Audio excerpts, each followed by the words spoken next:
Welcome to the Highland Alumni Lounge. We're here with the 19 members of the 1981-1982 Highland Girls Basketball Team State Championship team that finished 25-2 that year. Ed Nunez along with Marlo Pennington, head assistant coach Chris Martin.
Welcome to the Highland Alumni Lounge. We're here with the 19 members of the 1981-1982 Highland Girls Basketball Team State Championship team that finished 25-2 that year. Ed Nunez along with Marlo Pennington, head assistant coach Chris Martinez, head coach John Pye, and Denise Aidens.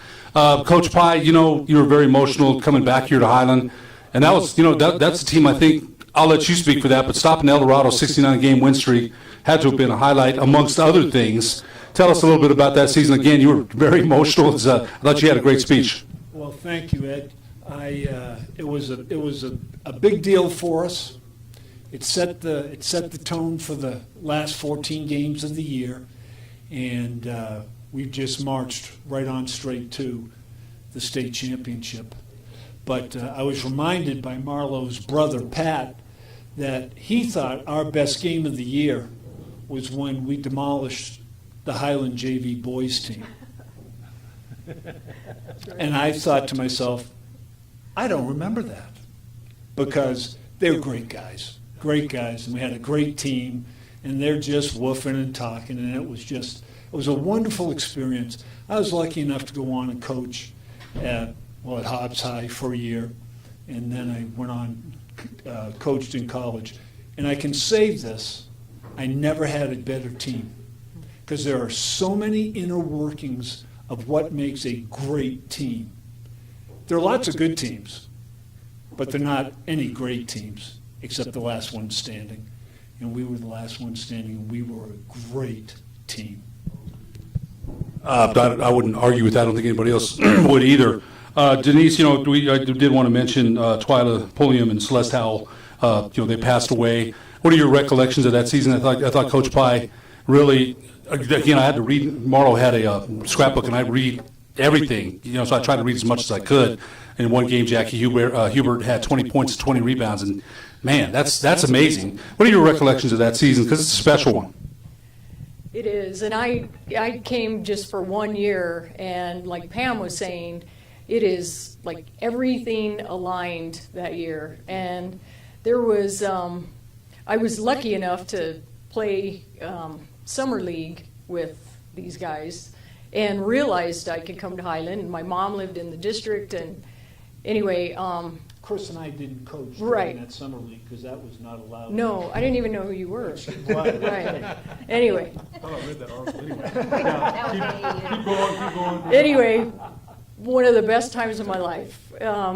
We had, this team was unbelievable. We played, everyone probably remembers, but with the men's ball. There wasn't a women's ball back then, so it was a bigger ball. We did not have a three-point line. If we did, it could have been good, could have been really bad. I don't know, because who knows? We were already shooting from back there. We might have been shooting from half court. I don't know. But I believe we averaged 89 points a game or 90, something like that, points a game. Without 3-point shots. Wow. Right. And beating El Dorado, by far one of the best memories. I know we beat Hobbs in the championship, but El Dorado was a huge moment for all of us. And can I say something about Yeah. Denise? Sure. We're in the semifinals, and we're playing Valley. Charlie Gibbs had a great team. The great Mindy Sherrod, Chris's uncle, Charlie Gibbs, and Denise with, I'd say maybe a minute 30 left in the game. She reminded me today, I told her that she took the shot from the bleacher while she was ordering a hot dog and a Coke. She was so far out and hit nothing but net, and that just, you could feel the wind leave Valley Sails when she hit that shot. That was just an amazing. And I'm glad you came to Highland, by the way. Thank you. Yeah, you're welcome. Appreciate it. Yes.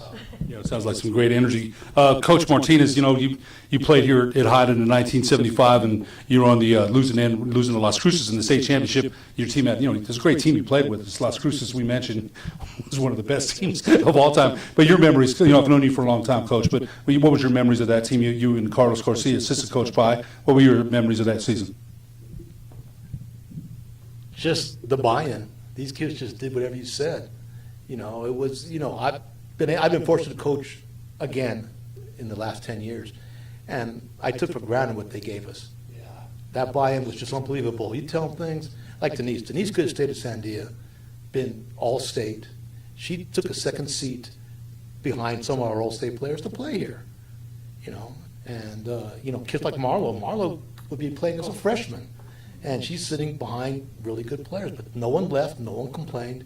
They all played their role. And, and having Carlos was fun because at that El Dorado game, there was an officiating situation. And Carlos took one official, I took the other. Carlos is talking Spanish to one, I'm talking to the other, while John's setting up everything we need to do in the huddle. And, they're telling us, hey, knock it off, guys. You can't be acting this way. And it's like, wait a minute. This is the biggest game of the season for us. Yeah. And those are the things I remember. I remember these kids. Like I said, I remember Denise hitting the first two shots in the state finals. Oh, man. And they were from probably 20, 25 feet. Those are three-pointers. And right away we're going, now they got another headache. Yeah. Now they have another headache. And that was this team. There was always another headache. Yep. Twyla driving the lane. Oh. For half the game, she would sit there, just run the offense, and then all of a sudden she'd take somebody, take them down the middle to remind them. And that's all she had to do. In the state championship game, and I'll try not to get too emotional, Twyla came to the sideline, and she is literally screaming at the players, at her teammates, saying, this is the state championship, this is the state championship, we've got to play better. So as a coach, I just said, well, I agree, go out there and play hard. Yeah, I mean, we're working. That's leadership, though. I think that's leadership. Marlo, you come from a basketball playing family. Carlton, your brother Jackie played on this team. Your brother Pat, a heck of an athlete here at Highland High School. You come from that family. You were a freshman on that team. You had a great career here. You're also an outstanding volleyball player for the University of New Mexico. What were your memories? I mean, you're playing behind your sister. You guys are getting to share that together. What was your memories of that season? I guess for me, what I've really learned is, as you've heard from this crew here, is the word that comes to mind is tenacity. That really helped me to set up to see and apply tenacity through my career, right? Even though I may not have been the starting player, but I knew my job was to come in when they were done and make sure that we finished it up. Defense, learned how to play defense.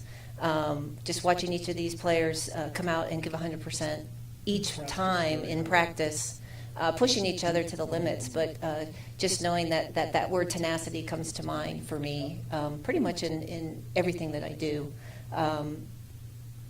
Willing to take that back seat, but still feeling like you're part of that team. Well, I can speak to that tenacity. You're a member of our committee, so I'll see that tenacity all the time. 1981-82 Highland Girls Basketball Team, 2024 inductees into the Highland Sports Hall of Fame. Congratulations. Thank you.